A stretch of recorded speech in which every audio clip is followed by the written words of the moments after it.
स्वागत है आपका। आप देख रहे हैं अर्बन अपडेट। मैं हूं आपके साथ अदिति मिश्रा। कहने के लिए अमेठी वीआईपी जिलों की श्रेणी में आता है, लेकिन यहां की सड़कों को देखिए तो हकीकत पता चलती है।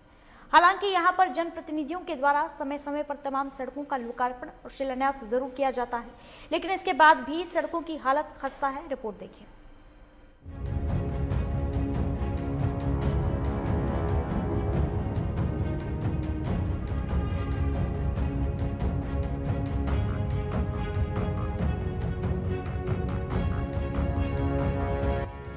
सत्ता बदलती है, नेता बदलते हैं, हर बार लोगों से बड़े बड़े वादे किए जाते हैं। इतना ही नहीं, जनप्रतिनिधियों द्वारा समय समय पर सड़कों का लोकार्पण और शिलान्यास भी किया जाता है,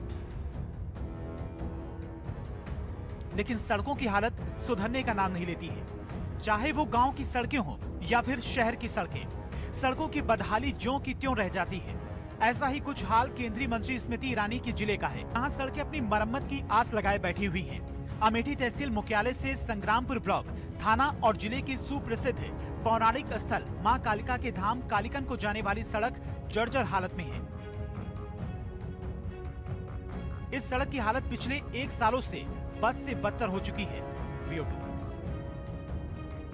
इस सड़क की लंबाई लगभग 7 किलोमीटर है। सड़क पर बड़े बड़े गड्ढे हैं। सड़क टूटी हुई है, जिससे आए दिन हादसे भी होते हैं और इसी सड़क पर प्रतिदिन सैकड़ों गांव के लोगों का आवागमन रहता है। इसी मार्ग से लोग पौराणिक मंदिर मां कालिका के धाम कालीकन दर्शन करने जाते हैं। मंदिर को सरकार के द्वारा पर्यटन स्थल घोषित कर दिया गया है। इसके बावजूद भी यहां को जाने वाली सड़क की स्थिति खस्ता हाल है। संग्रामपुर में इस पौराणिक मंदिर के होने के चलते यहाँ की सड़कों की महत्वाकांक्षा और भी बढ़ जाती है, क्योंकि प्रतिदिन हजारों की संख्या में दर्शनार्थी इसी सड़क से होकर पहुंचते हैं। यही नहीं, ये सड़क 2 जिलों को जोड़ती भी है और इस रास्ते पर भारी वाहन भी चला करते हैं। प्रतिदिन इस रास्ते से होकर गुजरने वाले लोगों ने सरकार से सड़क के चौड़ीकरण और दुरुस्तीकरण की मांग की, लेकिन आज तक इन लोगों की मांगे पूरी नहीं हुई। उत्तर प्रदेश में योगी की सरकार बनते ही सड़कों को गड्ढा मुक्त करने का दावा किया गया है, लेकिन वह सड़कें अभी तक गड्ढा मुक्त नहीं हो पाई हैं। ऐसे में आप देख सकते हैं कि समय हम मौजूद हैं अमेठी के जो अमेठी से संग्रामपुर जो कालीकन धाम है वो सड़क जाती है। ये अमेठी जिले का बहुत ही जो कहते हैं कि प्रसिद्ध और पौराणिक स्थल है। यहाँ पर हजारों लोगों का आना जाना लगातार लगा रहता है। ऐसे में जो है सड़क की दुर्दशा आप देख सकते हैं। सड़क की क्या स्थिति है, इसमें बड़े बड़े जो कंकड़ हैं वो सब दिखाई दे रहे हैं। सड़कों की बद से बदतर हालत हो गई है। यहाँ के जो आने जाने वाले लोग हैं उनकी जो है उनके गाड़ियों की स्थिति खराब हो जाती है। ये काफ़ी लंबे समय से है। यहाँ पर कुछ लोग मौजूद हैं जो निरंतर आते जाते हैं। उनसे जानेंगे कि इसकी स्थिति कब से है और जो है। क्या नाम है आपका? मेरा नाम प्रमोद श्रीवास्तव है। प्रमोद जी, जो है ये सड़क की क्या स्थिति है, कब से है? सड़क धीरे धीरे 1 साल होने जा रहे हैं। हाँ। जो कि सड़क एकदम खराब सी है, आने जाने में बड़ी दिक्कत होती है। अभी परसों मेरे साकर टूट गया, अभी बनवा के आ रहा हूँ। साकर आपका टूट गया? तो ये जो है कहाँ जाती है? इस पे कितनी ये जो है लोग लगभग निकलते हैं? सर ये अमेठी और संग्रामपुर का मेन मार्ग है। जो यहाँ कालकन मंदिर है वहाँ पे रोज दर्शन के लिए आते हैं। वैसे सोमवार के दिन बहुत ज़्यादा भीड़ रहती है, उस दिन के लिए हजारों लोग आते हैं। हजारों लोग। तो ऐसे में क्या चाहते हैं आप? ये सड़क चौड़ीकरण की जाए और इसको बनवाया जाए। निश्चित रूप से सड़क का चौड़ीकरण किया जाए और बनवाया जाए। और भी लोग हमारे साथ मौजूद हैं, उनसे भी जानेंगे कि आखिर क्या स्थिति है। क्या नाम है आपका? मेरा सत्येन मिश्रा नाम। सत्येन जी, कहाँ के रहने वाले? मैं ही जरौटा गांव का रहने वाला हूँ। ये सड़क की क्या स्थिति है? एकदम थोड़ी खराब है। इसमें 1 साल से खराब है। अभी सोमवार के 2 औरत गिर पड़ी यहीं मोटरसाइकिल से, झटके से। हाँ जी। तो ऐसे में जो है क्या चाहते हैं आप? इसको रोड बनना चाहिए, चौड़ा होना चाहिए। ये इस पे कितने लोगों का लगभग आना जाना होता इस होगा? पे तो सर जी बहुत लोग आते जाते हैं। इधर से लोग कहाँ के लिए जाते हैं? ज़्यादा करके कालीकन जाते हैं, संग्रामपुर जी। तो इस सड़क से कालीकन धाम जो प्रसिद्ध पौराणिक स्थल है जिले का, वहां पर लोग जाते हैं। और जो ये संग्रामपुर जो ब्लॉक है, ब्लॉक पर लोगों को आवाजाही, सैकड़ों गांव इस पर जो है वो है, जिसके चलते जो है इधर से लोगों का आना जाना बराबर बना रहता है। उसके बावजूद सरकार की जो है इस पर ध्यान नहीं दे रही है। ऐसे में 4 व्हीलर गाड़ी हमारे सामने खड़ी है, इसके जो ड्राइवर हैं अभी अपने टायर चेक कर रहे थे। इनसे भी जानेंगे कि आखिर क्या स्थिति है, क्यों वो जो है गाड़ी रोके थे और क्या चेक कर रहे थे। क्या नाम है आपका? जयप्रकाश यादव, मनीरामपुर। आज जयप्रकाश जी, आपने अभी टायर आप चेक कर रहे थे, क्या दिक्कत है? रोड बहुत खराब है, इसलिए टायर चेक कर रहे थे, कहीं टायर वायर फट गया तो और रेनक देना पड़ जाएगा, इसलिए उधर के टायर वायर चेक कर रहे ऐसे में क्या आप इस सड़क पे पहली बार आए हैं, कैसा लग रहा है? नहीं, कई बार से आ रहे हैं, लेकिन बहुत दुर्दशा खराब है इसकी सड़क की। तो सड़क की दुर्दशा बहुत खराब है, चलना बहुत मुश्किल है इस पे। तो क्या चाहते हैं? नहीं, सड़क के चौड़ी कड़र हो जाए और थोड़ा सा रिपेयर हो जाए, बन जाए तो ठीक है। घोफड़ा तो रोज हो रही है कि जो है बन रहा है, ये हो रहा, गड्ढा मुक्त हो रही, पता नहीं कहाँ हो रही गड्ढा मुक्त। निश्चित रूप से जो है सरकार का जो गड्ढा मुक्त का दावा है, वो गड्ढा मुक्त का दावा जो है पूरी तरह से यहाँ पर फेल दिखाई पड़ रहा है। ये सड़क पिछले 1 साल से अपनी दुर्दशा पर आंसू बहा रहा है, लेकिन यहाँ के जो भी जनप्रतिनिधि हैं, जो सक्षम अधिकारी हैं, वो ध्यान देने को तैयार नहीं है। जबकि यह पौराणिक स्थल को जाने वाला सड़क मार्ग है, लेकिन उसके बावजूद इसकी यह दुर्दशा पिछले 1 सालों से जो है देखने को मिल रही है। अब यह देखने वाली बात होगी कि वास्तव में ये सड़क कब बनती है और कब इधर से गुजरने वाले लोगों को, इधर से जो राहगीर हैं, जो है भक्त हैं, जो मंदिर को जाते हैं, और जो इधर से प्रतिदिन आने जाने वाले बच्चे हैं, ब्लॉक को जाने वाले हैं, थाने को जाने वाले, उनको कब इस दुर्दशा, इस रद्दी सड़क से छुटकारा मिलता है और कब जो है उनकी समस्या का समाधान होता है, ये तो आने वाला वक्त ही तय करेगा। कैमरा पर्सन मोनू ठाकुर के साथ लोकेश त्रिपाठी, लाइव टुडे, अमेठी। बुलंदशहर में एक अधूरा पड़ा पुल आज भी 60 के दशक की याद दिलाता है। यहाँ दर्जनों गांव को जोड़ने वाले अधूरे पुल की वजह से लोग एक गांव से दूसरे गांव जाने के लिए नाव का सहारा लेते हैं। दरअसल इस बारे में ग्रामीणों का आरोप है कि तमाम शिकायतों के बाद भी करीब 14 सालों से ये पुल अधूरा पड़ा है और अपने तकदीर पर रो रहा है। अधिकारी इससे पूरी तरीके से अनजान हैं, या यूं कहें कि नजरें फेरे हुए हैं। रिपोर्ट देखिए।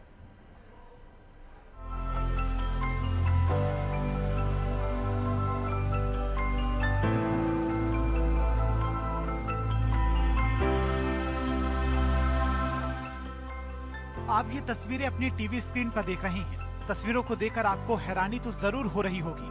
देश में bullet train, metro train, Rafale की बातें होती हैं, लेकिन आज भी उत्तर प्रदेश के बुलंदशहर के खुर्जा तहसील के 40 गांव से ज्यादा के ग्रामीण अपने रोजाना के कार्यों को करने के लिए काली नदी को एक नाव के सहारे पार करते हैं। जिस काली नदी को ग्रामीण नाव के सहारे पार करते हैं, वो काली नदी बेहद खतरनाक है और ग्रामीणों का कहना है कि तमाम नेता, सांसद और विधायक आते हैं और वोट मांग के चले जाते हैं। लेकिन अफसोस है कि पिछले 14 साल के वायदों के बावजूद आज तक इन गांवों के लोगों को काली नदी के ऊपर का पुल नसीब नहीं हो पाया है। इस समस्या को 12 साल कम से कम हो गए, 14 साल, अरे रुको, 14-15 साल कम से कम हो गए। मायावती के शासनकाल में ये पुल बना था, मायावती जी चली गई, अखिलेश चले गए और योगी जी भी जाने को तैयार बैठे हैं। पर इस पुल की तरफ किसी भी सरकार ने, किसी भी स्थानीय विधायक ने, सांसद ने कोई भी गौर नहीं दिया है। और यहाँ कम से कम 40 गांव जुड़े हुए हैं इस पुल पे और 4 यहाँ हाईवे जुड़े हुए हैं इस पुल से। तो मेरा कहने का मतलब ये है कि भाई साहब, इस समस्या को आप ज़्यादा से ज़्यादा उठाएं। हमारी परेशानी योगी जी तक, स्थानीय विधायकों तक, उनको वाकई हमने अवगत तो करा दिया है, आपके थ्रू अवगत हो जाए तो वो ज़्यादा बढ़िया है।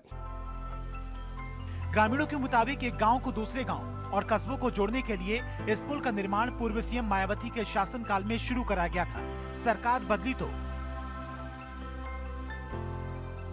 बदली तो अधिकारी और दूसरे सरकार के इरादे भी बदल गए, जिसका खामियाजा आज भी दर्जनों गांव के लोगों को उठाना पड़ रहा है। नदी के एक साइड से दूसरी साइड जाने के लिए स्थानीय लोगों को नाव का सहारा लेना पड़ता है। इतना ही नहीं, फसल काटने से लेकर बाइक और पशुओं को निकालने के लिए भी नाव इन ग्रामीणों का सहारा बनती है। कई बार विधायक, सांसद पीडब्ल्यूडी के अधिशासी अभियंता और जिला अधिकारी से इसके निर्माण को लेकर शिकायत की गई, लेकिन फिर भी पीडब्ल्यूडी की ओर से सालों से अधूरे पुल का निर्माण शुरू नहीं कराया गया है। ये आप अभी देख रहे होगे, बहुत बड़ी परेशानी है यहाँ पे। एक्चुअल में क्या है कि जो यहाँ से इस नाव से यदि यहाँ रास्ता से देखें तो बहुत सारे गांव जुड़े हुए हैं। यहाँ पे बहुत बड़ी समस्या है, लोग बाग निकलने के लिए इस नाव का यूज़ करते हैं। नाव में पानी बहुत ज़्यादा हो जाता है, कभी कभी बहुत ज़्यादा कम हो जाता है और कभी कभी डूब भी जाती है नाव, तो बहुत ज़्यादा दिक्कत है। यहाँ पे ये पुल बना हुआ खड़ा हुआ है, कम से कम 15 साल से पुल खड़ा हुआ है यहाँ पे बना हुआ, जो कि गिरने के कगार पे है। मुझे लगे शायद इसमें कोई लोड भारी बना तो गिर भी सकता है, कुछ पता नहीं है इसका। गवर्नमेंट से भी कई बार पीडब्ल्यूडी ऑफिस में अधिकारियों में और एसडीएम डीएम के यहाँ बहुत सारी एप्लीकेशंस दिए हैं हमने। आज तक ना तो इसका मुआवजे का क्लियर हुआ है कोई भी, और ना ही इसीलिए सर ये ना इसका कोई संशोधन हुआ है अभी तक। अधिकारी क्या विधायक जी है, अब क्या करें साहब, बिल्कुल परेशानी है। गाँव तुम देख रहे हो, आप भी देख रहे हो, उसकी निकाल बाढ़ को सब चीज़ ऐसी आपके सामने है। यहाँ हम गरीबों की कौन सुन रहा है? अच्छा, मजदूर आदमी कौन सुन रहा है? नहीं तो बताओ। अच्छा, कब से पढ़ाई है ऐसे ही? तो 15-16 साल से पढ़ा रहे। ग्रामीणों का कहना है कि जब वो नदी को नाव के द्वारा पार करते हैं तो अक्सर हादसे हो जाते हैं। करीब 14 साल से वीरान पड़ा ये पुल, जिसका निर्माण अब तक नहीं हो पाया है। वहीं जब पूरे मामले में पीडब्ल्यूडी के अधिशासी अभियंता से बात की गई तो उन्होंने बताया कि नदी की दूसरी साइड पुल का निर्माण कर दिया गया है, जबकि खुर्जा देहात थाना क्षेत्र के गांव भटवारा की साइड के किसानों को मुआवजे की रजिस्ट्री कराकर इसी वित्तीय वर्ष में इस पुल को पूरा करने का दावा अधिकारी की तरफ से किया जा रहा है। आपको बता दें कि करीब 14 साल से वीरान पड़ा ये पुल, जिसका निर्माण अब तक नहीं हो सका है। सर, भटवारे में एक पुल बना हुआ है जो अभी तक उसका निर्माण अधूरा है, और उसमें जो सड़क निकलनी थी जो गांवों को जोड़ती है वो भी अभी तक नहीं बन पाई है। किस तरह की उसमें समस्या आ रही है और क्या कुछ उसकी प्रक्रिया है जो चालू है? इसमें ऐसा है कि जो काली नदी पर सेतु एक बना हुआ है, लगभग 112 मीटर स्पान का है, जिसको ब्रिज कॉरपोरेशन ने 2012 में बनाया था। क्षेत्र निगम ने, उत्तर प्रदेश क्षेत्र निगम ने 2012 में बनाया था। उसके बाद इसमें पुल के दोनों ओर हुरतला साइड में 260 मीटर, लगभग 260 मीटर पहुँच मार्ग का निर्माण होना है, और भटवारा साइड में 460 मीटर, मतलब 200 पहुँच मार्ग और 260 मीटर अतिरिक्त पहुँच मार्ग का निर्माण होना है। उत्तर प्रदेश में लगातार प्रदेश सरकार विकास की लहर बहाने के लिए प्रतिबद्ध है। लगातार उत्तर प्रदेश में सड़क, हाईवे और पुल का निर्माण किया जा रहा है, जिससे आम जनता को समस्याओं का सामना न करना पड़े। लेकिन बुलंदशहर में आज भी खुर्जा क्षेत्र के 40 गांव ऐसे हैं। इन गांव के ग्रामीणों को काली नदी को नाव के सहारे पार करना पड़ता है।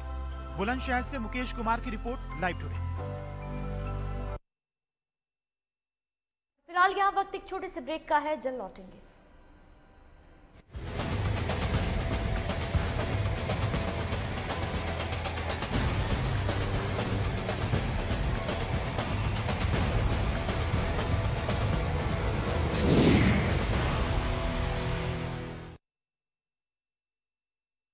घुटना, कंधा या कमर, चाहे जैसा हो दर्द, डॉक्टर ऑर्थो आपको देता है दर्द से पूरी आजादी, एक भरपूर जिंदगी। गणतंत्र दिवस के शुभ अवसर पर लाइव टुडे के सभी दर्शकों को मेरी ओर से बहुत बहुत शुभकामनाएं। मैं RP Dwivedi, RTO Lucknow, live today के दर्शकों को, सभी देशवासियों को, प्रदेशवासियों को एवं लखनऊ वासियों को गणतंत्र दिवस की हार्दिक शुभकामनाएं देता हूं। इसके साथ ही आप सभी लोगों से मेरी ये अपील है कि यातायात नियमों का स्वयं पालन करें और साथ ही अन्य लोगों को भी यातायात नियमों को पालन करने के लिए प्रेरित करें। जय हिंद, जय भारत। बुलेट की रफ्तार से बताएंगे देश के हालात, जानेंगे पिछले 24 घंटे की सभी खबरें खास। देखिए 3 की बात हमारे साथ एक नए अंदाज में। वारदात की तह तक होगी पड़ताल, जुर्म की हर दास्तां होगी बेनकाब, हर अपराधी का होगा पर्दाफाश। देखिए क्राइम फाइल्स सोमवार से शनिवार रात 10:30 बजे सिर्फ लाइव टुडे पर।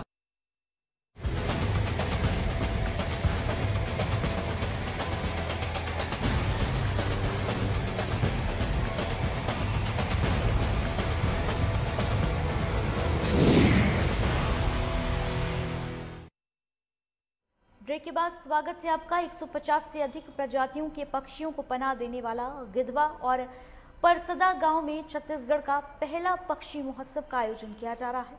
आयोजन 31 जनवरी से 2 फरवरी तक 3 दिनों तक चलेगा।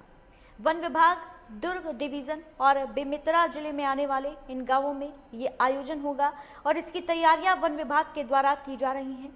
जैव विविधता और पर्यावरण संरक्षण में पक्षियों की महत्वपूर्ण भूमिका होती है और गिधवा में 150 प्रकार के पक्षियों का अनूठा संसार है। इनमें जलीय और थलीय दोनों ही प्रकार के पक्षी शामिल हैं। छत्तीसगढ़ में पहली बार पक्षी महोत्सव का आयोजन किया जा रहा है, जिसमें पक्षी प्रेमियों को विविध प्रकार के पक्षियों को देखने का मौका मिलेगा। वहीं दुर्ग डीएफओ श्री धर्मशील गढ़वीर ने बताया कि पहला पक्षी महोत्सव 31 जनवरी से शुरू होकर 2 फरवरी तक चलेगा। उन्होंने कहा कि महोत्सव में रुचि रखने वाले लोगों को ऑनलाइन पंजीकरण करवाना अनिवार्य होगा।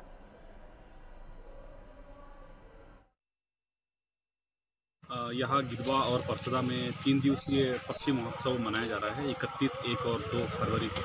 तो इस पक्षी महोत्सव का उद्देश्य यह है कि यहाँ जो पक्षी आते हैं, जो विदेशी प्रवासी पक्षी आते हैं या स्थानीय पक्षी आते हैं, उनको संरक्षण कैसे किया जाए और वो संरक्षण के साथ साथ में ग्रामीणों की अर्थव्यवस्था, वहाँ पे हम लोग इको पर्यटन कैसे विकसित किया जाए, इसलिए ये पूरा प्रयास किया जा रहा है ताकि यहाँ के जो युवा लोग हैं उनको रोजगार भी मिल सके और उसके साथ साथ में यहाँ पे जो पक्षी आते हैं उनका संरक्षण भी किया जा सके। और हमारे यहाँ पक्षी विहार महोत्सव 31 तारीख को रखा गया है। इस 3 दिवसीय है, 1 और 2 तारीख को समापन है। इसमें वन विभाग के पदाधिकारियों द्वारा यह आयोजन रखा गया है और मुझे यह फील हुआ कि 2011 से मुझे पता चला कि यहाँ प्रवासी पक्षी, विदेशी प्रवासी पक्षी आए हुए हैं और मुझे पता चला तो मैं भी जाकर देखा तो बहुत ही संख्या में, हजारों की संख्या में पक्षी आए हुए थे।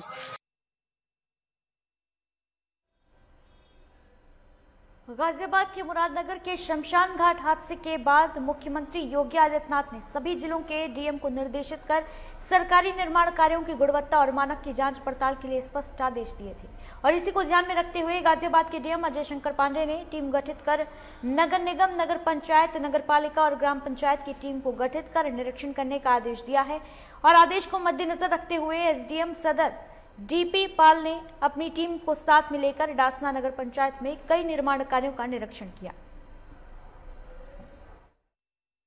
लग तो निरा 1 करोड़ रुपए लगे होंगे इसमें, क्योंकि क्या है अभी जो है नाला भी यहाँ पर मुंह फाड़ो पड़ा है। यहाँ पर कभी भी घटनाएं घट सकती हैं, कब अनहोनी हो जाए यहाँ कहा नहीं जा सकता कुछ भी। और ये हाथी कुंड बना दिया गया नाले को। यहाँ की बहुत बुरी कंडीशन हो चुकी है। यहाँ पर गंदगी बहुत पैतों की हो रही है यहाँ पर। अच्छा, देखा जा रहा है कि यहाँ पर खुला नाला भी है, गिरने की आशंका है, बच्चा भी नीचे गिर गया था। अभी बच्चा गिर गया था, जैसे तैसे उस बेचारे को निकाला गया, डॉक्टर की दवाई गोली कराई गई, उसके काफ़ी मशक्कत करनी पड़ी उस बच्चे के लिए। अभी यहाँ पर तो नगर पंचायत की कितनी कभी लापरवाही कभी हो सकती है? यहाँ नगर पंचायत इस पर कई बार हम नगर पंचायत को बोल चुके हैं, लेकिन नगर पंचायत इस पर सुनने को तैयार नहीं है। मुरादनगर शमशान घाट हादसे के बाद में जिला प्रशासन जागा है और शासन स्तर से लगातार जांच पड़ताल ठेकेदारों की की जा रही है। वहीं जहां निर्माण कार्य लगातार चल रहे हैं, वहीं उसको देखते हुए शासन स्तर से जिला अधिकारी ने टीम को नियुक्त कर ऐसी जगह को चिन्हित किया है जहां पर निर्माण कार्य और चला है। उसी के चलते ये वो डासना का वो पुल है जो लगभग 1 करोड़ रुपये कीमत से बना है। आप खुद इन तस्वीरों में भी देख सकते हैं कि ये पुल 1 करोड़ की लागत से बना है या कहीं ना कहीं इसमें फिर भ्रष्टाचार की बू दिखाई दे रही है। हालांकि खुला नाला है, किसी के गिरने की आशंका लगातार यहां जताई जा सकती है, क्योंकि अभी तक ऐसा कोई भी यहां इंतजामात नहीं किया गया जिससे कि गिरने वाले को बचाया जा सके। हालांकि आला अधिकारी लगातार निरीक्षण कर रहे हैं, जांच पड़ताल कर रहे हैं और इसी को देखते हुए एसडीएम सदर आज यहाँ मौके पर पहुंचे हैं और इस नाले की जाँच पड़ताल कर रहे हैं। जाँच पड़ताल में तमाम तरह के ऐसे चीज़ें देख रहे हैं जिससे कि ऐसा गुणवत्ता और मानक के अनुसार जो नाला का निर्माण किया गया है उसको देखते हुए हमारे साथ यहाँ मौजूद हैं एसडीएम सदर साहब। सर, ये जो नाला का निर्माण कार्य चला है और लगभग 1 करोड़ की लागत से बना है सर, तो इसकी गुणवत्ता और मानकों की अगर बात की जाए तो सर अगर इसकी मानक और गुणवत्ता की बात की जाए तो किस तरीके से आप लोग देखने के लिए पहुँचे हैं आज? देखिए ये लगभग 1 करोड़ नहीं 85 लाख इसकी अनुमानित राशि है और उसको हम लोग ये देखने आए हुए हैं क्योंकि कोई घटना या कुछ इस तरह करना हो पाया गई, क्योंकि निर्माण कार्य अभी चल भी रहा है, अभी फाइनल फिनिशिंग नहीं हुई है, तो उस दौरान हम लोग निरीक्षण करने आए कार्य ठीक से हो रहा हो। अच्छा, देखा है कि मुरादनगर शमशान घाट हादसे के बाद में भी अभी तक ऐसा कोई मामला सामने नहीं आया, क्योंकि जिस तरीके से खुला नाला है या गिरने की लगातार आशंका, गहरा नाला है, अभी कोई इसका ढकने का कोई इंतजाम नहीं किया। नाले का निर्माण कार्य लगभग चल रहा है, 85 लाख की कीमत से ये बना है और लगभग 8 से 10 लाख रुपए सड़क का निर्माण कार्य, यानी 1 करोड़ रुपये लगभग से बना है। नहीं देखिए, अभी ये जो है ना, ये 85 लाख में ये जो पुल है जो इसमें नाले के ऊपर बनाया जा रहा है, ये स्ट्रक्चर और उसका अमाउंट है, और जो इनके द्वारा काम किया जा रहा है बकाया रोड का या नाला जो ओपन है उसके लिए बाद में अगर इनके पास बजट होगा तो उस पर उस हिसाब से कार्रवाई करेंगे नगर पालिका की तरफ से। तो सर देखने में कैसा प्रतीत हुआ, नेक्स्ट में कैसा लगा है, क्योंकि खुला भी नाला है, अभी बराबर में खुला हुआ है, किसी गिरने की आशंका भी जताई जा सकती है? नहीं, कोई गिरने की अभी इस तरह की कोई ऐसी वो नहीं है, और इसको चेक किया गया है, ठीक है, और सेतु निगम से भी हम इसकी जाँच कराएँगे ताकि कोई संभावना किसी तरह की ना रहे। हालांकि स्थित हमारे साथ में मौजूद एसडीएम सदर, उन्होंने कहा कि इसके निरीक्षण के लिए शासन स्तर से जांच पड़ताल की जा रही है, ठेकेदारों की जांच पड़ताल की जा रही है, तमाम तरह के जो ऐसे निर्माण कार्य हैं उनकी जांच पड़ताल भी की जा रही है, क्योंकि मुरादनगर हादसा कांड के बाद लगातार शासन स्तर से ऐसे मामलों की जाँच पड़ताल कर ठेकेदारों की जाँच पड़ताल की जा रही है कि कहीं कोई ऐसी गुणवत्ता या मानक की कमी के चलते कोई बड़ा हादसा ना हो जाए। अब देखना होगा कि किस तरीके से शासन स्तर से इन निर्माण कार्यों की जाँच पड़ताल को पूरा किया जा सकता है। वीडियो जर्नलिस्ट के साथ जावेद चौधरी, लाइव टुडे, गाजियाबाद। वहीं भदोही में किसानों की समस्या की अनदेखी के चलते जिले के 3 गांवों में किसानों को 5 साल से खेती छोड़नी पड़ रही है। मामला डीग विकासखंड के महुआरी, गोधना और मंगलपुर गांवों का है, जहां जल निकासी की समस्या की वजह से किसानों की सैकड़ों एकड़ फसल हर साल तबाह हो जाती है। इन गांवों के आधे किसान खेती छोड़कर अन्य कामकाज करने के लिए मजबूर हैं। वहीं बारिश के दिनों में मकान भी जलमग्न हो जाते हैं। बारिश का पानी साल भर जमा रहता है और इससे संक्रामक बीमारियां भी पांव पसार रही हैं। अधिकारियों से गुहार लगाते थक चुके गांव के किसानों ने अब खंड विकास अधिकारी से गुहार लगाई है। किसानों को भरोसा मिला है, आश्वासन मिला है कि जल निकासी के लिए नाली का निर्माण जल्द कराया जाएगा। विकास खंड के महुआरी ग्राम पंचायत में है। हमारे साथ यहाँ महुआरी ग्राम पंचायत के तमाम ग्रामीण मौजूद हैं और यहाँ जल निकासी के अभाव में सैकड़ों एकड़ यहाँ फसल जलमग्न हो जाती है। किसान पिछले कई सालों से व्यथित हैं, लेकिन अभी जिला प्रशासन के स्तर से समुचित दिशा में कदम न उठने के कारण यह समस्या बरकरार है। इतना ही नहीं, आपको बता दें व्यापारी भी यहाँ काफी संख्या में प्रभावित है। हमारे साथ यहाँ महुआरी गाँव के कुछ निवासी हैं। आपका शुभ नाम?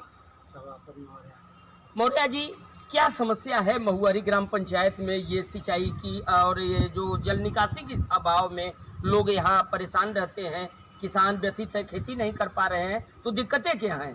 12 महीना ही बुरा व पूरा हजारों बीघा यहाँ से लेके 3-4 नौजा गाँव से लेके जवन बाहर पानी से बुरा रहा था, न धान हो पावा था, न गेहूँ हो पावा था। अब इतना जवन बाहर उठाए के जवन बाहर पानी में आना जाना बाहर माने रास्ता नहीं रहा। हाँ, कमर बराबर पानी रहता है। क्या दिक्कत जो यहाँ पे है उसके समाधान की दिशा में क्या कदम उठने चाहिए कि इसका समाधान होना चाहिए, किस तरह से इसका निराकरण हो जाए कि किसानों को राहत मिले?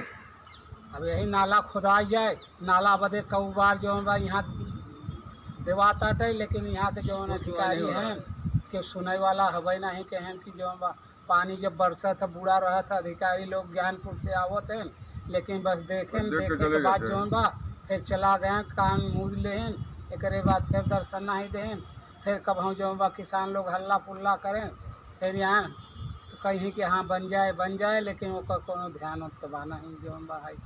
ये थे हमारे साथ महुआरी ग्राम पंचायत के किसान, जिन्होंने बताया अफसर आते हैं, चले जाते हैं, प्रस्ताव बनाते हैं, मसौदा तैयार होता है, लेकिन समस्या अभी ज्यों की त्यों है। व्यापारियों की भी समस्या है। यहाँ पे हमारे साथ यहाँ एक व्यापारी नेता अरविंद जी है। अरविंद जी, व्यापारियों को किस तरह से किसानों के साथ ये जल जमाव की समस्या से जूझना पड़ता है? सर, यहाँ पे बरसात के समय में 4-5 महीने ऐसे पानी लगा रहता है कि कमर तक पानी लगा रहता है, और यहाँ के जो व्यापारी वर्ग हैं यहाँ आना जाना इतना उन लोगों को दुर्लभ हो जाता है कि 5 महीने तक उनका व्यापार जो है सब पूरा एकदम बंद रहता है, क्योंकि कर्ज से एकदम बोझ में दबे रहते हैं। इसका अगर नाले का अगर अंडरग्राउंड नाले का निर्माण हो जाए, NHI ने एक बड़ा नाला बनाया, अगर यहाँ से नाला बन के उस NHI के नाले में जोड़ दिया जाए तो यहाँ की समस्या में लग रहा है कि खत्म हो जाएगा। तो ये थे हमारे साथ महुआरी ग्राम पंचायत के ग्रामीण, जिन्होंने बताया कि इस तरह की समस्याएं यहाँ मौजूद हैं। जल निकासी का अभाव है, कई बार अफसरों को अवगत कराया गया, लेकिन अभी तक समस्या का समाधान नहीं हो पाया है। यहाँ के किसानों और व्यापारियों ने निर्णय लिया है कि यदि समय रहते समस्या के निराकरण की दिशा में जिला प्रशासन के स्तर से सार्थक कदम नहीं उठाया जाता है तो वो विरोध प्रदर्शन करने के लिए विवश होंगे। लाइव टुडे के लिए भदोही से मिथिलेश द्विवेदी। और इसी के साथ अर्बन अपडेट में बस इतना ही। दीजिए इजाजत, नमस्कार।